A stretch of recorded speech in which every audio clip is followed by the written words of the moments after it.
Good morning po sa inyong lahat mga kamatsas at sa lahat ng mga taga Mindoro dyan. Shout out! At ngayon po ay i-analyze natin ang matinding bakbakan, especially sa Board 1 between Team Philippines Men's Division versus Germany. Puro super GMs ang kaharap natin kagabi mga kamatsas. Buti hindi pa naglaro si Vincent Kaymer, ano? Meron pa silang Kaymer eh. O, ang humarap dito kay candidate Grandmaster Daniel Quezon ay si Super Grandmaster Dimitri Kolars. Ayan, super GM din yan at talagang mamaw din talaga yan mga kamatsas. At baliktarin ko lang po yung board para makita natin yung side ng pambato natin. Okay, at mamaya po sabihin ko sa inyo kung ano ang naging total score ng Team Philippines versus Germany. Ang ginawa dito ni Kolars, nag-E4. C5 si Denden. Nag-D6 this time. Ayun, hindi muna siya nag-accelerated dragon. At pinasok ang main line. Knight C6 ang tinatawag na classical variation. Bishop G5, E6, Queen D2. Yan talaga, no?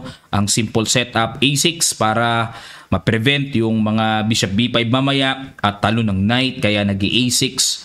At kinapture na ni Kolars, capture, nag-castle queenside. Kaya po kinapture dito ay para mas mabuksan ang pressure papunta sa D6. Ang next target dito hanggat maaari na gagawin ng puti ay to pressure the D-pawn ng black. At nag-Bishop E7, kinapture na, ayan na nga. May pagsubok na kagad dito si IM Denden. Napilitang ipang-capture yung G-pawn. Kasi po kung ipang-capture ay Bishop, ay babagsak yung pawn D6. Ayan o. Medyo ang lagay ba naman nang lalamang kagad itong Super GM na ito. So kahit papaano medyo bahagyang na damage pa rin ang pawn structure. Bishop C4 at nag Queen A5. Ayan, ang ibig sabihin ng Queen A5 ay syempre samantalang ang king ni Denden ay nasa gitna, kailangan gumawa ng counter sa queen side, especially nandyan ang king. So gagawa ng atake dyan, pressure. At nag-F4. Ayan, at sa usapang novelty, wala pa po, bookline pa ito. Ito namang F4 ay intending to play F5. Okay, to pressure the E6. Yan po ang mga paparating. Nag-Rook B8. Okay, pressure, counter attack. Nag-Bishop to B3.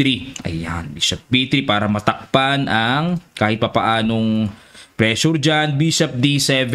Binigyan po ng computer engine na bad move ang tira na ito. Dapat daw ang tira ay, according to Stockfish, F5. F5 na pala. Yun nga lang po, no, nakakailang, no? Kasi pag F5, parang tipong nandyan pa kasi ang king, bakit mag-F5? Parang tipong ano lang, sa side lang ng human, ano, sa human nerve, parang may expose ang king 'Di ba? Parang pag kinapture, parang tipong mabubuksan Yan, medyo annoying sa human side. Okay, pero yan ang ginawa balik tayo, nag-Rook B8 dito. At sa usapang novelty mga kamatsas, nalampasan ko, sorry po, Rook B8 ang novelty dito.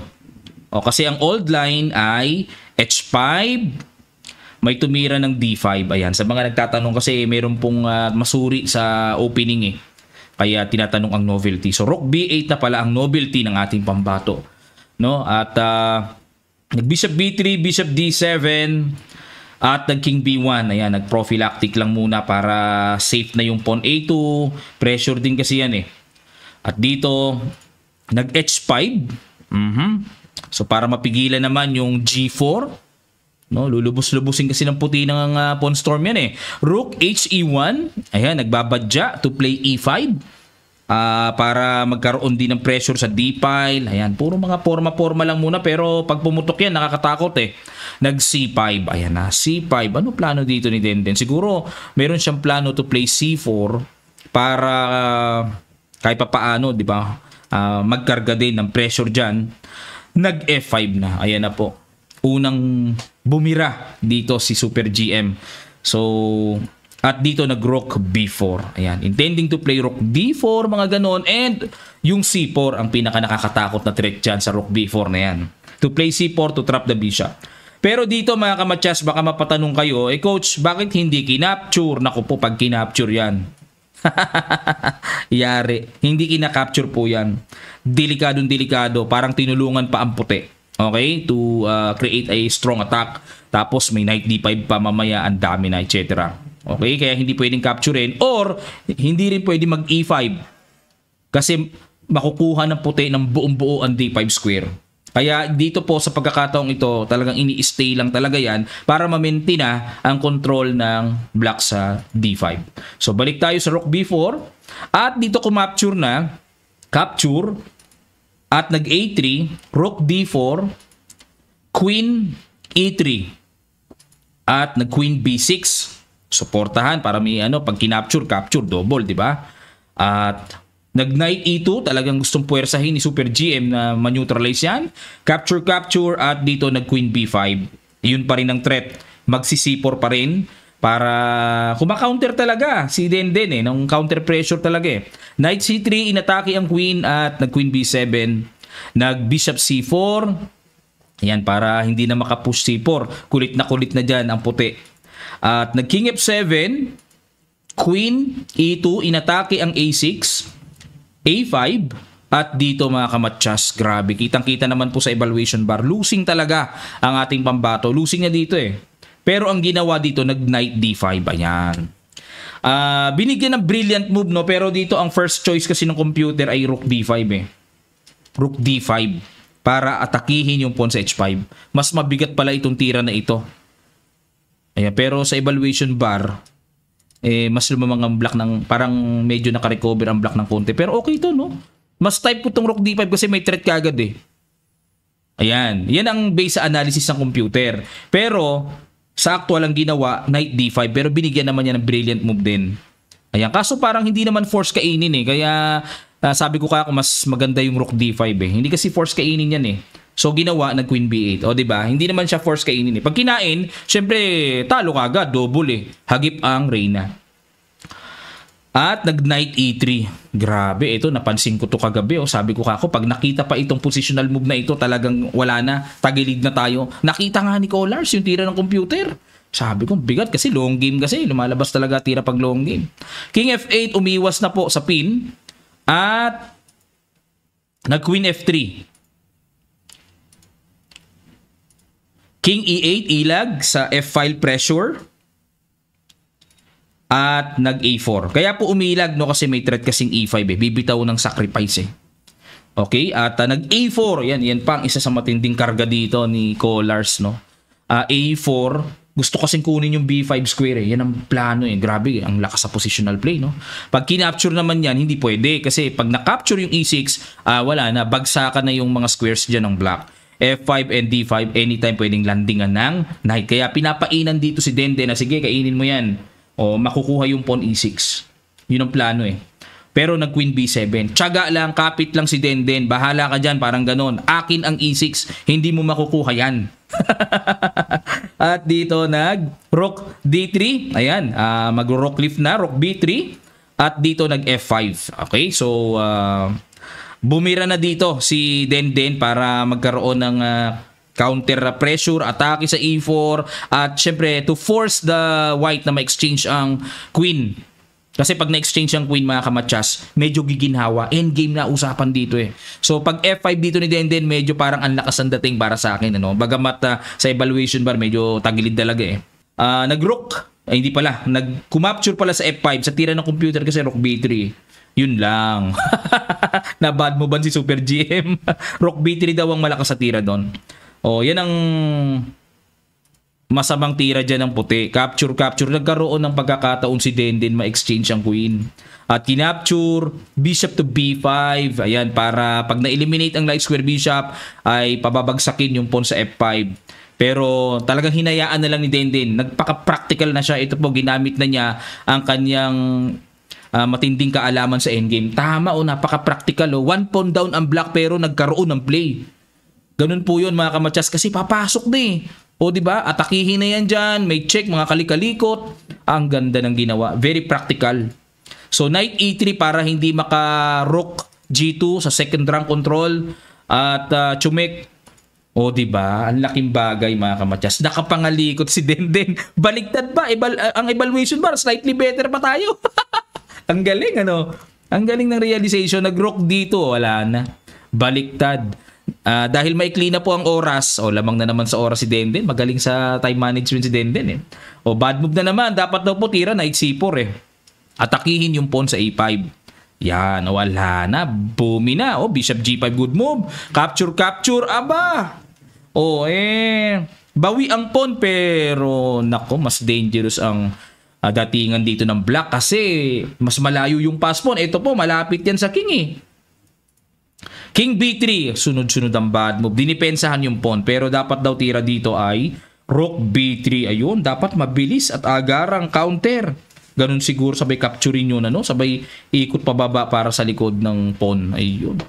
Pero parang dahil sa mukha na pe-pressure na sa time tong si Colars sunod-sunod ang bad move niya eh. Rook f2, grabe ang lakas ng tira na yan to freeze the rook sa mga activities na gagawin dahil kakadepensa sa pawn f3 na freeze c3, wala na, sunod-sunod ang bad move sa endgame. h4, rook e4, kumounter dito. h3, nag-rook h4 and nag-h2. Ayun, naihatid na yung pawn sa dapat na pagkalagyan. Ayun, bumigay na yung pawn sa b2. Grabe si Denden, parang si Nakamura ito eh. Yung parang tipong mas slightly worse hanggang sa parang tipong losing pero nabubuhay ang position. Di ba si Nakamura magaling sa ganun, mga kamadyas? Ayan, grabe. Ayan, ito pinapakain na tagal ni Colars para makuha niya yung pass pawn eh. Pero king d5, ayun na nga yung sinabi ko kanina. Napakalapit kasi ng pass pawn na yan sa king. So, nag c4 check, king d4. Pinapakain to? Grabe Ayun, teka muna mga kamadyas, what if rook takes d6, ano plano? Magkiking e5 lang daw. Pag tsumik dyan, magkiking f4. Kasi ang problema yun eh. Obligadong anuhin yun. Supportan sabay magkiking takes f5. Grabe. Pang super GM level yung in-apply ni Denden sa endgame na ito. Pakain pero yung Torre parang sasaliwa yung paa niyan, mga kamadyas. Hahabulin kasi yung pass pawn eh. So tsumik, king e5, rook h5, king f4, yun ang mga teknikan. F6 pero no worries dyan kasi anytime naman nandyan ang Torre eh. Ang galing nung sayaw ng king na yun. Rook g5 checking, h4, rook g6 dinipensahan. Para pag nag-queen. May check pala sa likod Ayan, dito mga kamadyas, sige po, pakiguess nyo, huling bitaw ng ating pambatong candidate grandmaster na pa-resign ang Super GM. Upset ang Super GM na si Colars. Sa ilang sandali lang po, tutuloy kagad natin. Start!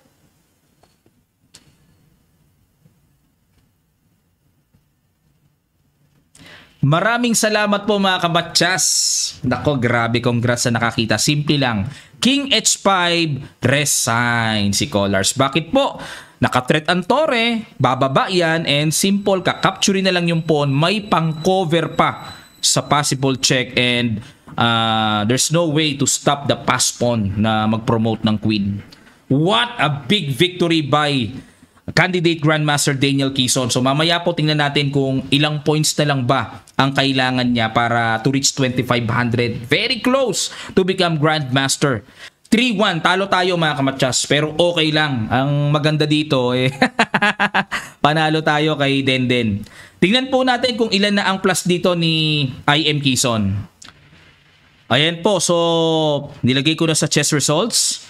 Yan ang scoring, no? Board 1 lang ang nanalo. Pero click natin to, si IM Daniel Quezon.